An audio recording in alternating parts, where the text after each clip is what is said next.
So is that like 30 feet from Just the, the intersection back? That's it, we good? Okay, either way. Right. Okay, and then it says 10 feet from the center line. I think we've got a mic that's on with someone visiting. Jacob, I think that was you. Probably. Let's look here. And then that's it. Here, Sorry. Steer, thank you for that call out. Okay. We're ready. Okay, so we are live and we're ready to get started on our meeting, and we will begin with roll call. Thank you, Mayor. Drew Alexander. Here. Rod Beck. Here. Jason Brinkman. Zach Brooks. John Brunel. Bob Callahan. Trevor Chadwick. Here. Elaine Clegg. Or Stephen Hunt. Kathy Corliss. Here. Ryan Davidson. Tom Daly. Here. Corey Dickard. John Evans. Here. Miranda Gold. Here. Kent Goldthorpe. Brad Holton. Jackie Hutchison. Dan Heyer. Chelsea Johnson. Debbie Kling. Here. John Laraway. Lindy Lindstrom. Mary May. Here. Rob McDonald. Here. Lauren McLean. Jordan Morales. Here. Matt Newton. Here. And welcome Commissioner Newton from Highway District 4. Thank you. Tricia Nelson. John Overton. Here. Brad Pike. Here. Tom Points. Here. David Porterfield. Mac Qualls. Here. David Reinhardt. Victor Rodriguez. Charlie Roundtree. Robert Simison. Or Bruce Freckleton. Here. Troy Smith. Or Dave Luft. Here. Joe Steer. Here. Clay Tucker. Leslie Van Beek. Jerem Wagner. Here. Cody Lund. Jamie Neal. Nikki Zog. All right, let me just a second, Madam Chair.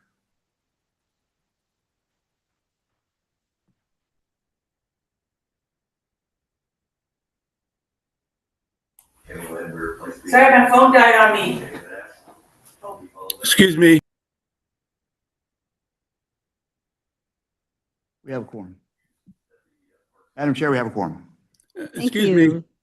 Yes, This is Councilman Rodriguez, City of Nampa. I just turned it on, so I'm here. thank you very much.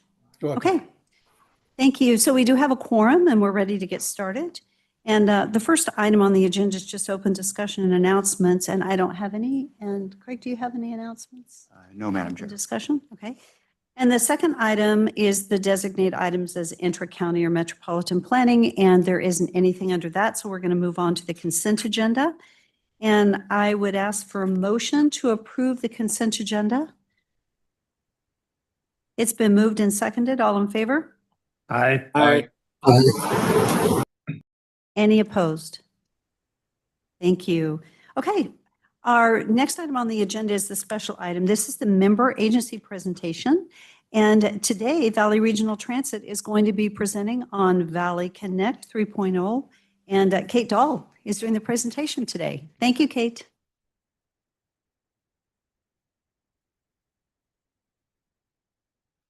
Good afternoon, board members.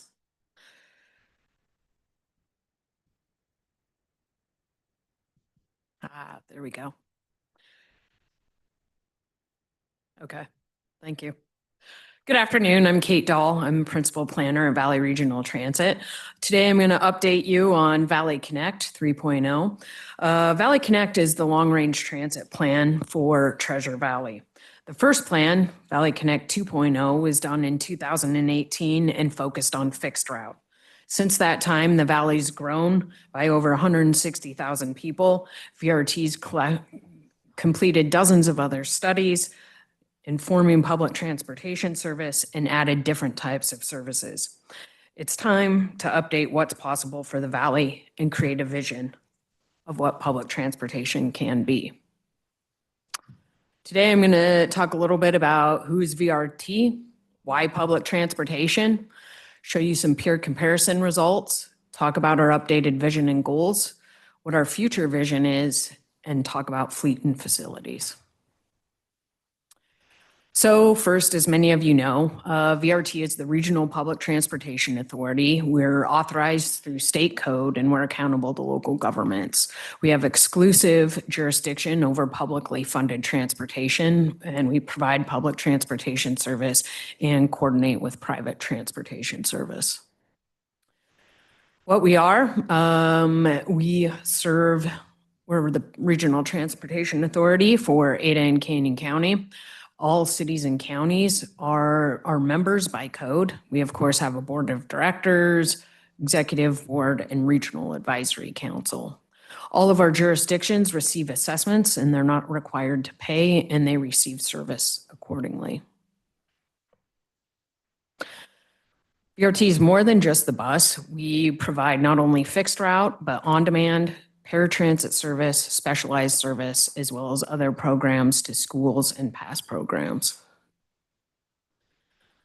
As I said, our last plan was updated in 2018. We've seen significant population growth since then. Our previous plan focused only on fixed route, but in this new version, we've added a land use chapter, demand management, active transportation, as well as specialized transportation, and the fleet and facilities to support those services. So why public transportation? Public transportation offers freedom and independence. But most importantly, 36% of Idahoans can't drive. This is due to age or disability. Not only that, the annual cost of vehicle in Idaho is 172% of the national average, topping out at almost $15,000 a year to own and operate a vehicle. Not only that, 52% of household budgets comprise housing and transportation. In an era when we talk about 45% is being affordable, 15% for transportation, 30% for housing. In Idaho, transportation reaches almost 30%. We also have congestion mitigation is a big, as we see more and more traffic on the interstate, buses take that congestion off of the roads. If we were the same as Spokane, one of our peers the same size, we could remove 9 million cars off the road a year. As we look at the economic impact, for every $1 million invested, up to 3 million in direct and indirect impact. There's also, VRT is not the only public transportation agency in Idaho. In fact, there's 49 public transportation agencies in Idaho, 11 of which are available to the general public. So let's take a look at our peers. We took a look at our peers for a couple of reasons. One, we wanted to see what other communities are same size, service area, topography, and with similar politics. What kind of public transportation were they providing? And it also allowed us to set a growth target. So when we take a look at peer spending across the categories, what this graph shows you is that the more you spend on public transportation, the better economies of scale that you get. VRT spends 60% less than our peers, and we get 78% less of the ridership because of that. Unfortunately, you can't continue to cut spending in public transportation and make it more efficient. It's the type of service that you have to double down on investment in order to reach those economy of scales and increase ridership. So one of the questions might be, why aren't we doubling down on investment? Well, as many of you know, we don't have dedicated state funding for public transportation. We have no authority for local dedicated funding. State statute does allow voluntary contributions, and we're one in 3 political subdivisions in Idaho without taxing authority. So how are our peers? How are they getting funded? As we took a look across the categories, we have 3 of them being funded through property tax funding, couple with income tax funding, and some with sales tax funding. You can see VRT is not funded by any of those, which would explain our level of service. So if we're going to get more funding for our service, we have to build a vision to show people what kind of service we could provide. So as we updated our vision, we want to envision a region with comprehensive transit choices designed to grow the regional economy and meet the needs of citizens and businesses by supporting livable, healthy, and sustainable communities with robust transportation options. And this includes adequate and reliable funding.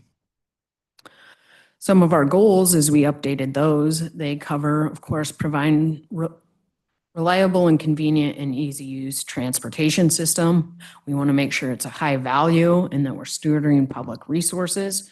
We want to continue to coordinate with our partners and offer access. And we want to also make it innovative and fun. So as we take a look at this future vision will provide a 260% increase in service hours so that we're on par with our peer communities. 68% more people will be within walkable distance of fixed route. 340% more people will be within walkable distance of frequent service, and 200% more people will have access on Saturday and Sunday. So currently our fixed route system, as you can see, is centered in Boise. That's because it's the highest population of job density and also our biggest funding partner. But in the future, as growth and jobs continue to move west into the north and south, we're going to have to expand our network both to the north, south, and west. And VRT proposes to do this in 3 ways. Number 1, we need reliable east-west connections. Currently, we offer a couple of limited routes that reach all the way across the valley that come at short or at long intervals, and most of the service is still centered in Boise.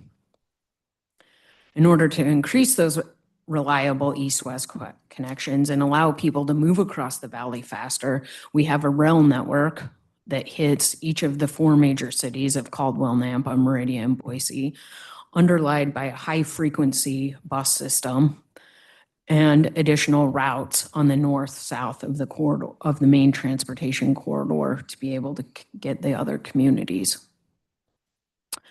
Number 2, we need faster frequency and connections. Currently, our highest frequency routes, we have 3 routes centered in Boise. But in order to move people faster, we need high frequency 15-minute service all the way across the valley, hitting the 4 major cities with improved frequency in Boise to 7.5 minutes. And number 3, we need convenient north-south connections. Although there's a lot of population and jobs along the main transportation corridor, there's cities that are growing to both the north and south that need connection to this corridor. So in the future vision, we've connected the communities of Middleton, Kuna, Eagle with higher frequency transit service to be able to reach the regional rail as well as reach the higher frequency bus service, with additional north-south connections within the Boise area and the neighborhoods of Caldwell and Nampa. So in order to provide this increased service, we need vehicles, we need more bus stops, and we need operating facilities to support that. So first, vehicles. Of course, we need vehicles that are the right size for the right service. We need vehicles with the right fuel type, and we need to know how many we need. It takes approximately 2 years now for us to get a bus delivered once we order it. In order to reach this growth scenario, we need 60 standard buses, 30 smaller buses, and approximately 45 access vehicles. For bus stops, we need approximately 520 more bus stops with major improvements to our transfer points, such as Town Square Mall, where most of our routes currently meet. We need bathrooms, shade, and on-route charging. We also want to improve our network of park and ride facilities, including the Elder Street Park and Ride, which could be a multimodal facility to connect intercity, airport, and bus service. We also need operating facilities to provide vehicle maintenance, bus storage, fueling, driver break rooms, and administrative offices. Those include expanding our Orchard facility bus storage and fueling capabilities, reconstructing Happy Day Transit Center, and adding a new facility in Meridian to be able to store our new fleet of maintenance and expand our office.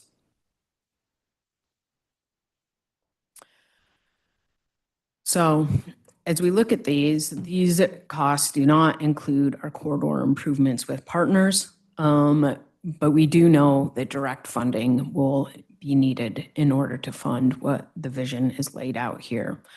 As you see these numbers, obviously a significant portion of this will be federally funded at approximately 80%, 20% of this would be locally funded, and even lower than that for some specific projects. Currently, VRT leadership has been working to inform the state legislature as well as other elected leaders on the importance of public transportation across the state so that we can realize direct funding and be able to bring this plan to fruition. With that, the plan's being finalized and we expect the plan to go to the VRT board for adoption on January 6th. And with that, thank you so much for your time today, and I would answer any questions that you have. Thank you, Kate. Are there any questions? I do have a question, Madam Chair. Just curiosity, I just thinking out loud or thinking quietly while you're doing this, is the access vehicles just vans that go a certain distance away from a route? Is that That's what that is? correct. So access is 3/4 of a buffer around fixed route service. When I look at the demographics of what's moving in, and especially in our area, right, and the use of transit, have we given any thought to doing some sort of Lyft, Uber style thing where pick people up at their houses and take them down to these bus routes to get them to go someplace? Because most people are not going to walk and utilize this service if they have to go 2 miles somewhere to get to these locations, right? And it's just the conversations I've had with folks. It's just a thought, an idea. Yeah, that's a great point. VRT currently has a partnership with Lyft, and we offer Lyft transit connections in Boise that does that exact thing for a reduced fare within basically a 2-mile radius of our fixed route. Folks can take a Lyft for $2, I think it roughly is, and go to the nearest bus stop and be able to access the fixed route. And yes, that would be a great service for us to be able to expand. Follow-up question, because when I look at your map, we do the U outside of Star. Forget that. I mean, we're 2 miles away we're 5 miles away from any of those, 6, 7 miles away. So, I mean, we'd lose a whole population right there of being able to utilize that system if there's not a way to get them there, right? I mean, it's just a thought. I know you can't answer it and solve it today, but I'm just throwing it out there. Well, one thing that we didn't include in this presentation is in Canyon County, we offer an on-demand service that covers the outlying areas not covered by the fixed route. And we would anticipate that we would have to have on-demand areas covering Star, Middleton, even CUNA, some of the areas outlying where fixed route doesn't necessarily make sense to be able to gather people and bring them into the network. I think we have a hand of Kent Goldthorpe. Yes, Madam Chairman, this is Kent Goldthorpe. I was wondering mostly out of curiosity, what comprises that $14,900 of from Canyon County information of annual costs of a motor vehicle? So that would include the cost of the auto loan, gas, maintenance, insurance. It can all, basically any costs associated with owning it. Yeah, I figured it covered all those. Could maybe you provide a breakdown? You don't have to right now, but I'd sure love to see the breakdown. Yeah, I'd be happy to. Thank you. Any other questions? Yeah, Madam Chair, really quick question. Kate, thanks so much for this presentation today. It's really helpful. I had a question in regards to the lead times on the buses. And curious if they are the same for an electric bus or a CNG bus or just a regular fuel bus. That's a great question. Yes, they would be the same. The intervals are set at whatever level of service we decide. Currently, you may have seen on the map legend. Actually, I'll just go back. We have our routes classified into different frequencies, premium. Yeah, let me see if I can get Madam Chair, follow-up. I mean, for a purchase of a new bus, for the lead time for the purchase of a new bus, are they the same regardless of the gas type? For the larger buses that we run for fixed route, the lead time is roughly 2 years. For some of the smaller buses that we would run for access or some of the other services, it would be less. Anyway, yeah, if you take a look at the legend here, so we have, our routes are color coded by purple, blue, green, and then we also have yellow. Those are the different, basically, intervals that they run at. And it doesn't matter which bus. Thank you. Yes. Mayor Madam Pike. Chair, quick question on the 36% of the age and disability. That's quite a staggering number, but have you differentiated or got out between where's the age limit start and then what types of, I mean, you did your informative look for the ages and the disabilities. How did you factor that in? Because especially in the city of Eagle, we do have a higher population of elderly, but is it 55 and older? And then where does it come into play for those aged, disabled age? Because they kind of combine sometimes together. So, because we're looking at if you're trying to get more local, smaller vehicles to get to the bigger vehicles or the destinations that our seniors need. How did you break that down, I guess, is my curiosity on that. Yeah, that's a great question. So for the youth, 15 and younger, basically those without driver's licenses. And then we use 75 and older, which 75 is the average age that people lose their driver's license. Which is why we use 75. And then as far as disabilities, the disabilities are across all age groups, but what I found was a percentage of those that are disabled that fall between those age groups. And so those are the populations that don't overlap. So 36% equals all the populations of younger, older, and disabled that do not overlap. So that doesn't include, like, for example, like minority populations, low-income populations, or other populations that VRT may serve, but we can't figure out, you know, the overlap, what the distinct population number is, I guess is what I'm trying to say.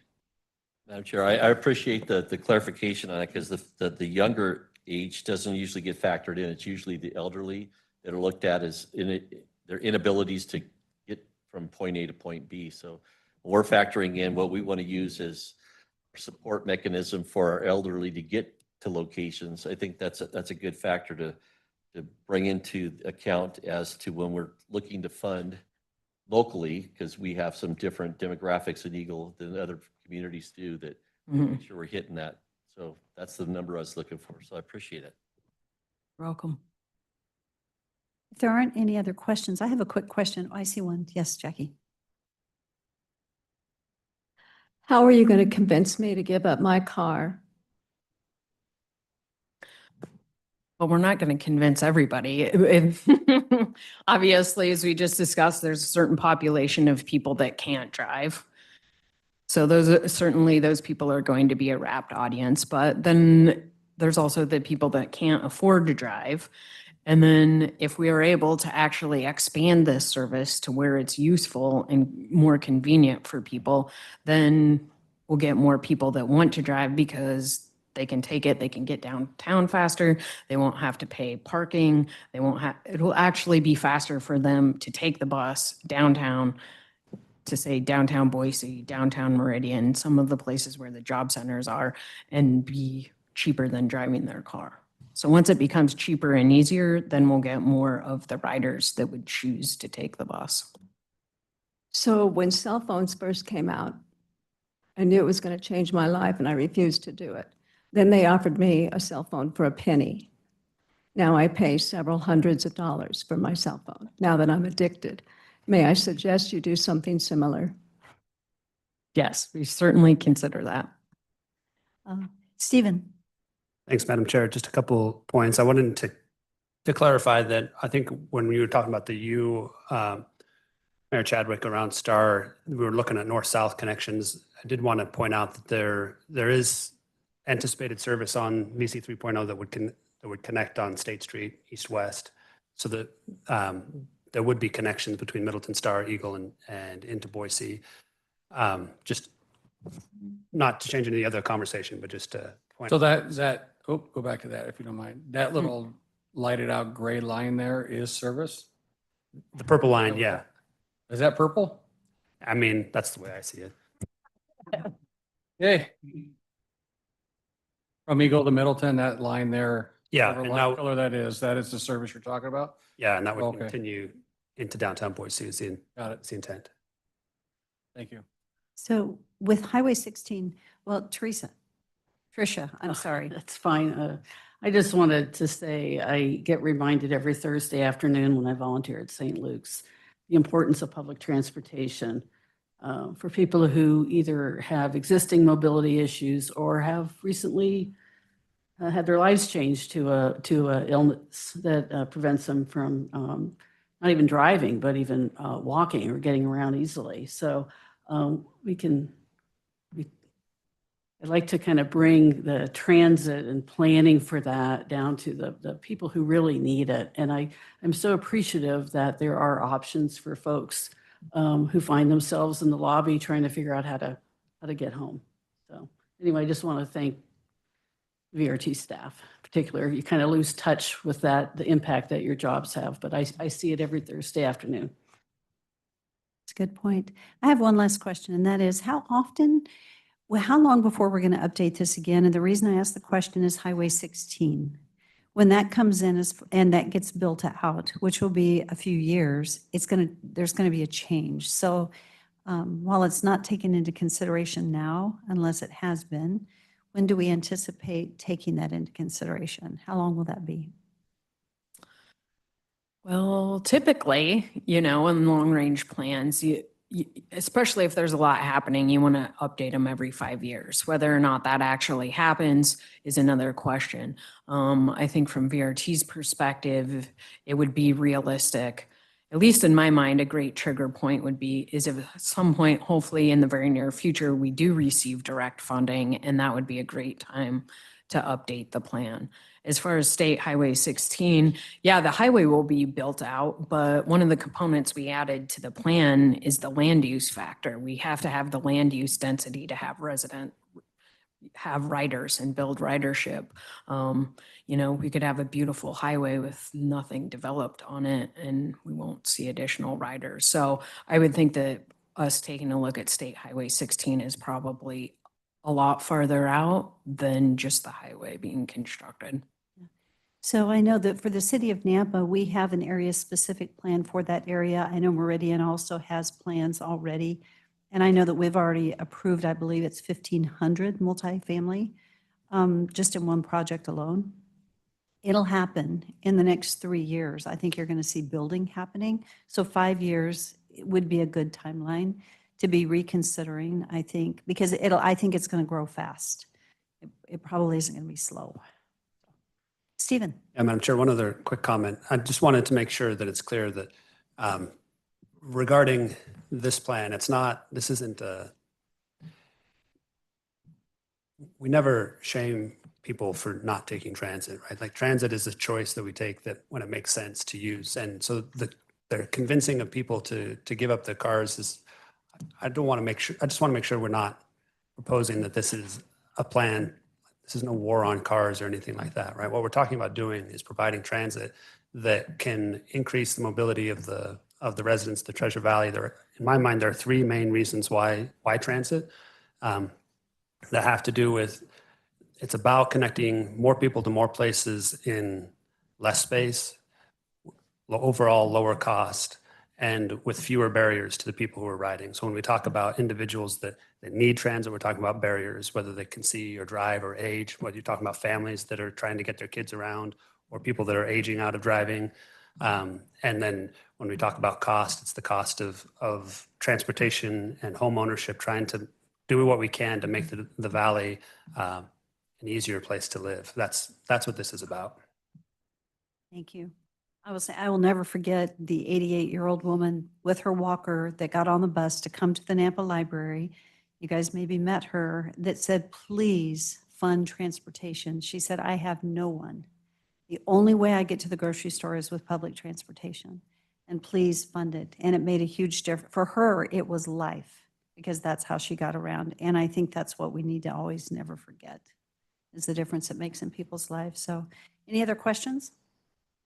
Great job, Kate. Thank you so much. Thank you. Appreciate it.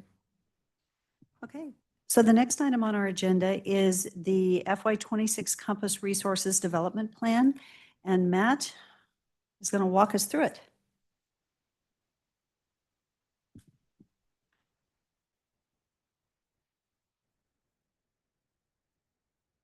Thank you, Madam Chair.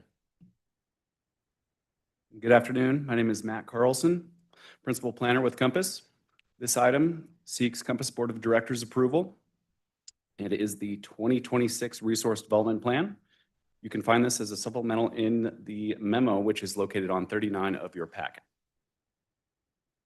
The bylaws of Compass specify that one of your primary responsibilities is to approve the annual development plan, which identifies grants and other funding sources for Compass and resource development activities that will be pursued by Compass staff.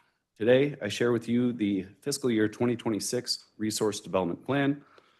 The intent of this plan is to get your endorsement of funding pursuits and to increase the amount of outside resources being invested in the Treasure Valley. The plan is divided into two sections.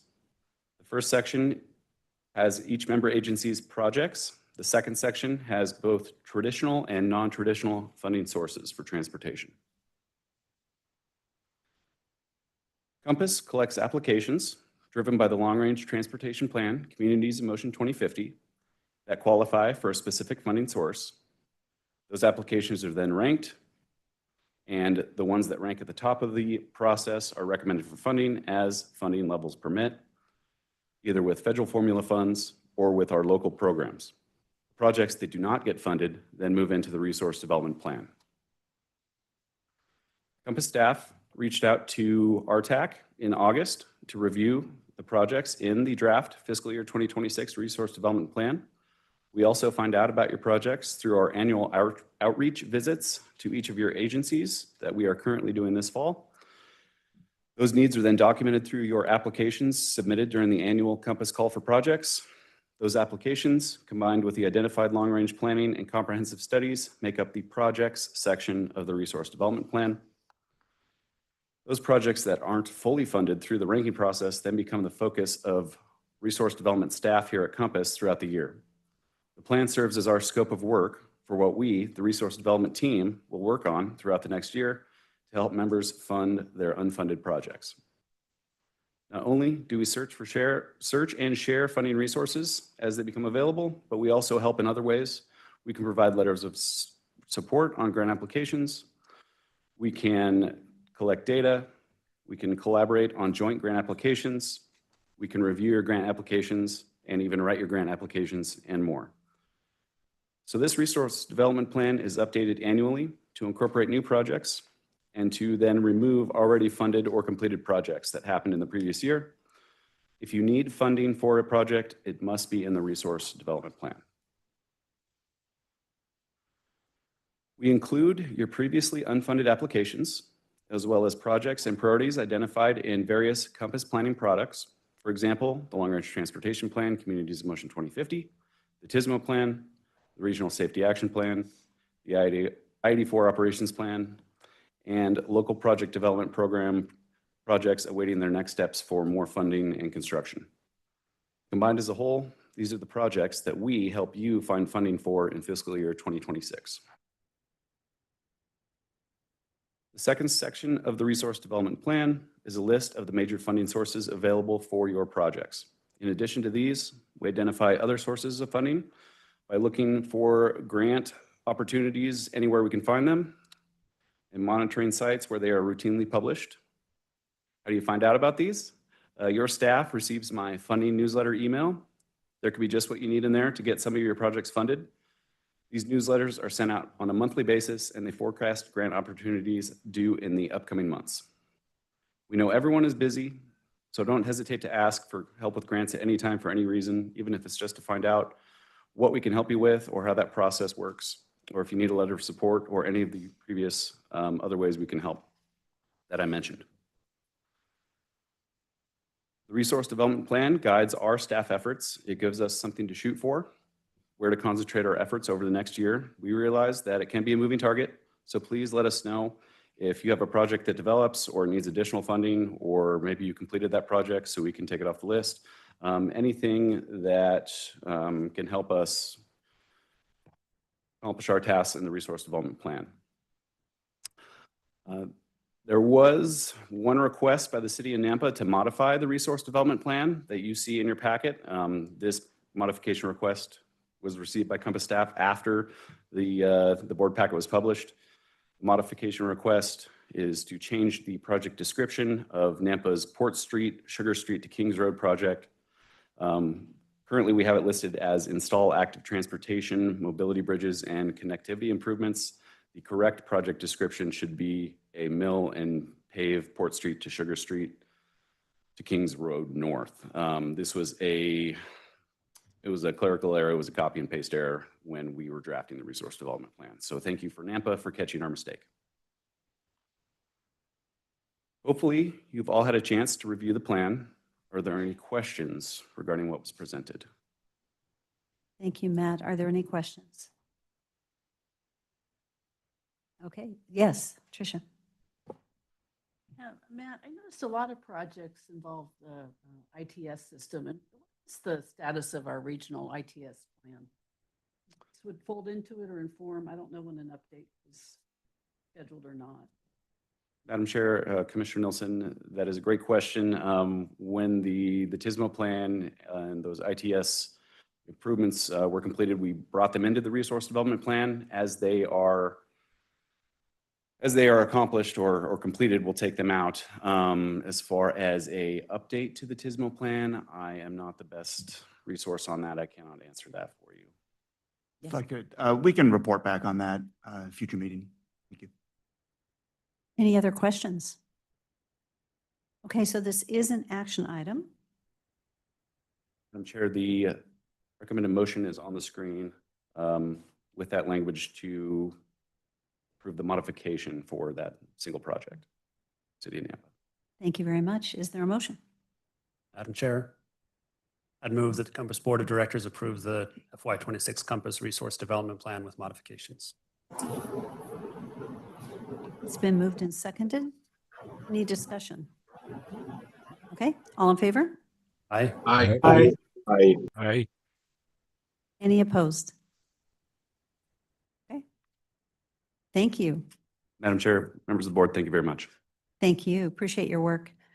Okay, so the next item on our agenda are our state legislative positions followed by our federal legislative positions, and Craig is going to cover both of these, so we'll just turn it over to you.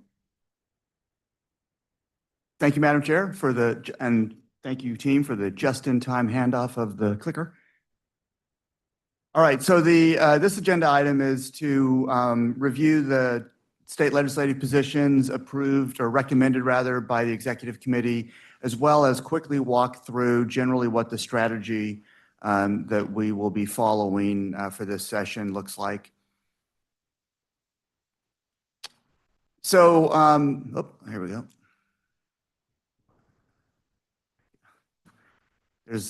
Okay. I have to change my timing because there's about a 2-second, there we go. All right, so anticipated activities for the coming session. We have initiated the procurement for a government affairs consultant, essentially a lobbyist, to represent us primarily at the State House during the coming session. But we're also hoping to find someone with some federal connections as well who can make sure that we're able to get appointments and meetings in DC when those are necessary. The next big activity then would be a regional legislative summit. That's at least what we're calling it right now, where we would invite the entire Treasure Valley delegation to meet with the board and staff to talk about the legislative positions, as well as talk about some of the potential incremental proposals and initiatives that are circulating. And right now, we're still reviewing dates, and we probably won't finalize the date until we get the lobbyist or the government affairs consultant on board. But we're looking at dates and times in early December. That will probably be here in this building, in this room, where we can host effectively. But looking forward to that one.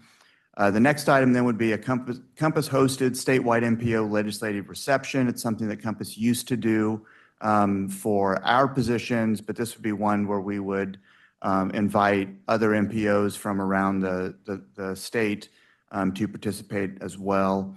That would be early in the session. Dates and venues are also still under review. The goal of that is just to educate about transportation issues specific to urban areas of the state, and we would be inviting all the legislators, and hopefully that would then help broaden support for our priorities. And I've discussed this informally with the other MPO directors around the state, and they are all on board with participating in something like this. Now, regarding the 2026 positions, our goal, or what we're proposing right now and what the executive committee has recommended, is retaining all of the existing 2025 positions, with minor modification that I'll cover, and then the addition of a position statement that connects housing development to transportation performance, cost effect or efficiency, and long-term infrastructure sustainability. And I'll read through that position statement. It's in your packets as well, but I'll read through it here in just a moment. We will concentrate our engagement activity on incremental changes. We have some of those listed, but frankly, a lot of those are going to take some time to develop as we start having discussions with the legislators. And they are not formally adopted by the board unless they start gaining traction as we're having conversations at the legislature. And then another main element of our engagement strategy this year would be retaining flexibility to be responsive to other emerging legislative initiatives, as long as the response is within the framework of our position statements, our adopted plans, and just accepted MPO responsibilities.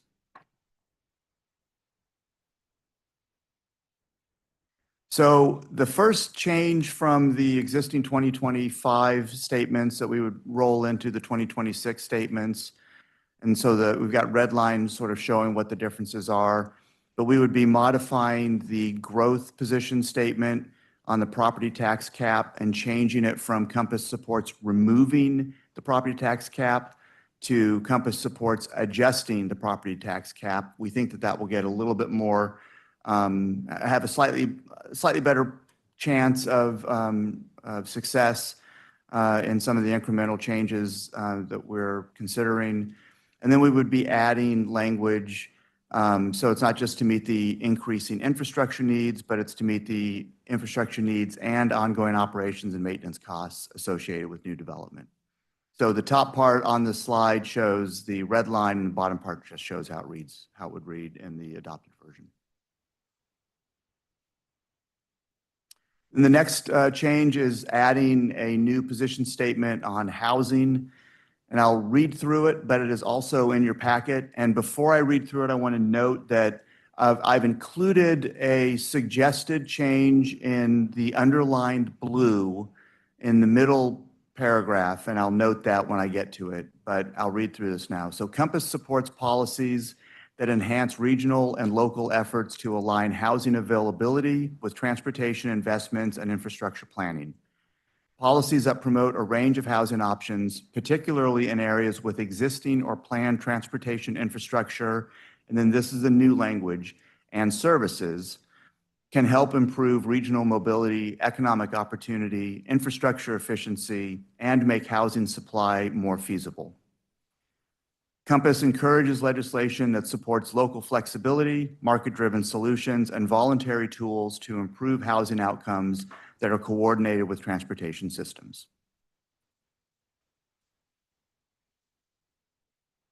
So some of the potential topics for incremental proposals that we've been discussing right now, and these are still under development consideration, so open to feedback at the staff level on any of these and suggestions for additional ones that sort of fall within the position statements that you have in your packets. But in the growth pays for growth related category, one of the ideas that's circulating is allowing the full value of new development to be added to the tax base. So it started addressing that 90% limit. And I'll note as we move more into discussions around that, there are some other ideas circulating around this that I've been hearing about that we'll try to merge into this idea as well. Allowing the full value of properties after the tax increment financing period ends or the economic, I keep blanking on the name, but after the TIF process ends, allowing that full value, which is apparently now capped at 80%. Something to consider, enhancing county's ability to utilize development-related impact fees, and there are a few ideas in discussion around that one. We've also had the idea of a one-time stabilization or sort of a reset of the road and bridge funds to levels that predate the implementation of House Bill 389. Some of the highway districts have adopted policies that sort of shifts more of the funding that's collected at the local level to their pockets instead of into the local government's transportation funds. Relating to the housing, the new housing language, the main thing to note here is that most of these would be based on what comes out of the final state task force recommendations. And then also I'll just blend in a little bit from the federal level as well. There's a bill circulating that recently passed the Senate, I think about a week and a half ago, that also has a number of housing related aspects to it that could then be pieces that we would work into some of these incremental changes that we might try to advance at the state level. So moving forward, so for this month, for October, the executive committee has recommended the adoption of the position statements. So we are seeking today the board's adoption of the position statements.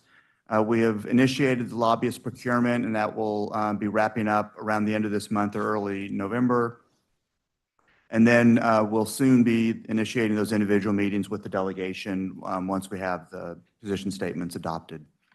In November, we'd be focusing on these implementation strategies and those incremental proposals. We will continue those individual meetings with members of the delegation, and then we would, sorry, it's supposed to be November, December timeframe, but pre-legislative session, we would be hosting that regional legislative summit. And then during the session, we'll have that statewide reception, and then we will actively engage to try to advance as many of the goals as we can. And I think that takes us to questions and any discussion that members would like to have. Thank you. So this is something that has already been reviewed, I think, once, but are there any questions on this? Yes. Madam Chair, thank you. One of the questions I have is just for clarification. I think when we looked at the housing statement, what was on the slides was a little bit different than what was in the packet. It says, and make address and make addressing housing undersupply more feasible, or we had there just supply. So just a notice there. That could be a typo then. It would be Mhm. a typo in the slide, if that's the case. The position statement as written with the insertion of "and services" in the second sentence after infrastructure is the staff is recommending that on top of the board's, the executive committee's recommendation that was already made. And with that, I guess maybe just a little clarification. I'm struggling to just understand a little bit on how this is going to make housing more affordable, more feasible. Yeah, well, the simplest logic, and as we all understand, housing is a highly complex challenge. But the simplest logic there is that when the infrastructure costs are already sunk, essentially, that the addition of housing, when it's feasible, then becomes less expensive because there wouldn't be as high a cost associated. And it may not be directly associated to the housing development cost, but it can make the overall housing cost or housing and transportation cost, but the living costs for residents cheaper. Yeah, Madam Chair, so just to clarify, when we have the infrastructure is what we're saying on the development will be less expensive. That's the theory behind that. And I mean, obviously different situations, it can be different, depending on the specific conditions of a piece of infrastructure and a potential development. Thank you. And just one follow-up question. We also talked about in there to enhance the county's ability to utilize development of impact fees. Did we also talk about the city's abilities, or was this specifically for counties?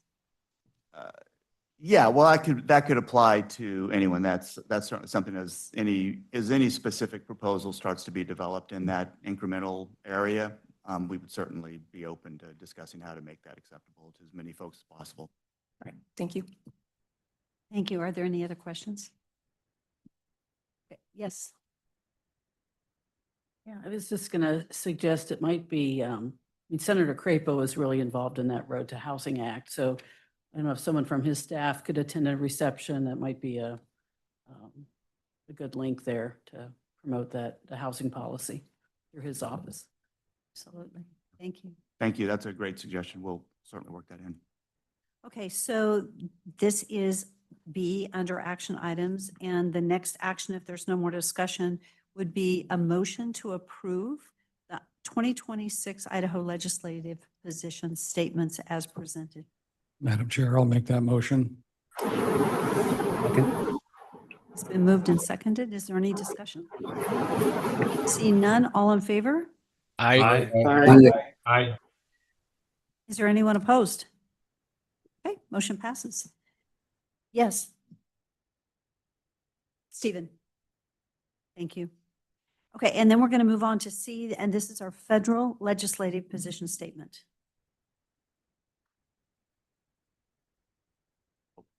We don't even have pardon me, ma'am. There's not actually a slide for this one. What we've done is we've just brought forward the 2025 positions for readoption. There are no changes. And I'll just say that after sort of reviewing the federal policy landscape, right now, I didn't see any potential opportunities for a change there that we would be able to somehow leverage into some kind of an outcome at the federal level. So we think that what we have right now is something that we can communicate and will be received pretty well at the federal level. Thank you, Craig. So with that, are there any questions or comments regarding the federal position statement? Okay, seeing none, we'd stand for a motion to approve the 2026 federal legislative position. Madam Chair, I'll make that motion to approve the federal statements. Second. It's been moved and seconded. Is there any discussion? Seeing none, everybody in favor? Aye. Aye. Any opposed? Okay, motion passes. So we have one information item, and this is actually a presentation. And Austin, thank you for being here and presenting to us. Yes, thank you, Madam Chair, members of the board. Austin Miller, Principal Planner and Planning Team Lead here at Compass. As noted, this is an information item. I wanted to provide you all a status update regarding our Resilience Improvement Plan. So quickly, what to expect during my presentation. I'll provide a background of a bit of how we got here, the purpose of why we are doing a resilience plan to begin with, findings from our literature review, and then a quick summary of the project up to this point and what you all can expect moving forward. But first, a bit of background. So Communities in Motion, it helps all of us see the transportation needs within our community and helps guide us towards that implementation that we're ultimately seeking. The resilience chapter in Communities in Motion highlights the benefits of resilience planning to support our regional goals and objectives. However, it also helped us realize that more was needed to be done in order to adequately prepare each of us. So in 2023, Compass staff applied for funding to conduct a resilience improvement plan for Ada and Canyon counties. Same as you all, us as Compass staff, we do submit applications for RTAC review and then ultimately your all's prioritization for funding. I do want to pause here for a moment and just call out that first step is to apply. Tony and her team are great assets to our region. And if you have any questions, certainly do please reach out to them. They're glad to help. But the application period is now open. It was noted a little bit earlier, so we encourage each of you. We've already encouraged your staff and the members on RTAC to please take advantage of that opportunity, bringing it full circle. This is that first step to either get your projects funded through the TIP or into that resource development plan Matt talked about and you all approved earlier, just next year's version, but you can only get in there if you apply now. So anyways, back in 2023, we took advantage of that opportunity, submitted the resilience plan as an idea, and we're pleased with how much support it received. RTAC scored it as their highest priority study and special project on the list. So that was very telling to us as staff that we better get moving. So we started at that point to draft up a scope of services for the project. The overall purpose of the project is to really understand what are those natural hazards that our transportation system faces, assess what components of our transportation system we can really least afford a disruption to as a result of these natural hazards, and then help us prioritize those projects through this lens for Communities in Motion 2055, the Regional Long Range Transportation Plan. This in turn will help you all by not only providing the data needed to assess the risk of your infrastructure and provide that consistent regional analysis on how critical your infrastructure is, but by doing so, it'll also set you all up better for those more competitive funding and grant opportunities should you apply moving forward. None of this, we wouldn't be able to achieve any of this without the support of our member agencies. So for this project, we've put together a group that includes staff from many of your all agencies. However, it also really includes some specialists in the field. We have local representatives of our federal and state agencies, as well as research wings from our universities as part of our work group. So a big thank you to all of those agencies and their staffers for supporting us as we go through, review these hazards, how are they important to our transportation system, and helping us determine what criticality metrics we should be looking at as we work to prioritize these projects. We have begun work on the first step, which is understanding what work has already been done in this field. And it's helped us identify the hazards that we do face locally. So this information is summarized in the literature review that was included in your packet. In that review, we took information from state, city, county, universities.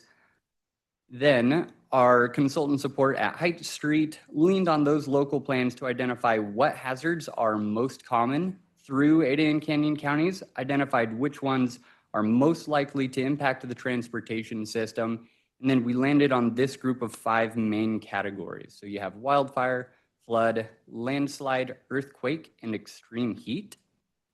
We recently surveyed our work group members, asking them asking them which assets they viewed as most critical to the transportation systems and what other criticality measures should we be looking at.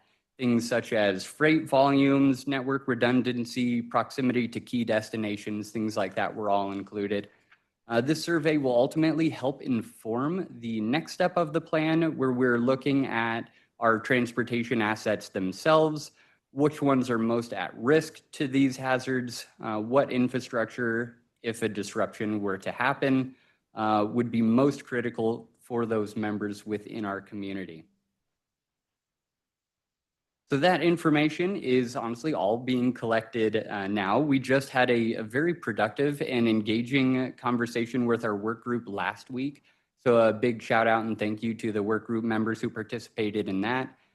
Our project team is then using this information to prioritize the projects from this resilience lens. We will bring the results back in February for a final review and then wrapping up the overall plan in March. At the end of the project, you will all have the data and documentation behind a list of high priority projects for the region, as well as an implementation plan highlighting future funding opportunities as these projects work towards implementation. And with that, I'm glad to pause for any questions. This is really awesome. Are there any questions? Madam Chair, I have one comment or question. In regards to, I noticed you put extreme heat, but extreme cold based on topography and the potential for all those other weather-related issues. Why was that not factored in? Just curiosity. Yeah, so, Madam Chair, it's Pike. Member Pike. That's all right. Thank you very much. So that one, we predominantly got that list out of those other documents that we had reviewed. I don't know off the top of my head if cold was referenced in any of them. However, extreme heat certainly was. So if cold was, we can take a look at it. And if the work group feels that that's something important to include, we could have that conversation. However, we just haven't at this point. All right, Madam Chair, further, just if you go back to the points that right there, the connectivity on those, that's what factors in. I could see wildfire in extreme heat, in landslide, but I mean, I was looking for the ice issue, the snow, especially for transportation. That has to me, it has a lot larger factor in as opposed to wildland. If we're talking about getting people evacuations and things like that, of course, fire has its own element, but the probability of thrust faults for quakes and stuff. I'm curious, as I think that another factor would be extreme weather would be the opposite of the heat, would be the cold, just based on the need for all those other points I just brought up. I was just curious as that it didn't get brought in. So my question is why? I mean, that was it. I appreciate that. I can ask the consultant. We can look into it further. Thank you. I would concur with Brad Pike on that, by the way. That's good. Yes. Especially after Snowmageddon. I think there are a lot of lessons learned there and certainly the impact. So I think it's probably a good idea to take a deeper dive. Thanks, Austin. Yes, thank you. So I have one other question, and that is, are there any other MPOs that have actually done this same exercise? Madam Chair, members of the board, there are, yes. So we have actually worked with a couple of them specifically, I'm forgetting their name right now, but in the Kansas City area. A couple of their staff were very kind and agreed to exchange emails, a few phone calls, things like that, and discussed with me as we were drafting up what the scope of work would be. Also, a lot of the idea for this, while our budget may not have been the same, did come from the Houston MPO. At a conference I went to about 1.5 years ago, there was a tremendous presentation about the efforts that they've been doing there. Really helped shape the idea for our application. Their hazards and budgets are certainly a little bit different than we do have here, but overall the idea and structure were something that we felt was applicable to our region and move forward with it. That's great. But across the state of Idaho, are we the first, or are there other in-state ones that have? To my knowledge, we're the first to kick this off. Good for you. Great job. This is awesome. Thank you. Any other questions, comments? Appreciate the work. Thank you. Thank you so much. Okay, so that is the last of our information items that are presentation to us. The rest are in our packet and for information purposes. And there, with that, just a reminder that we've got our holiday luncheon and board meeting on December 15th. Please make sure you RSVP for that in advance.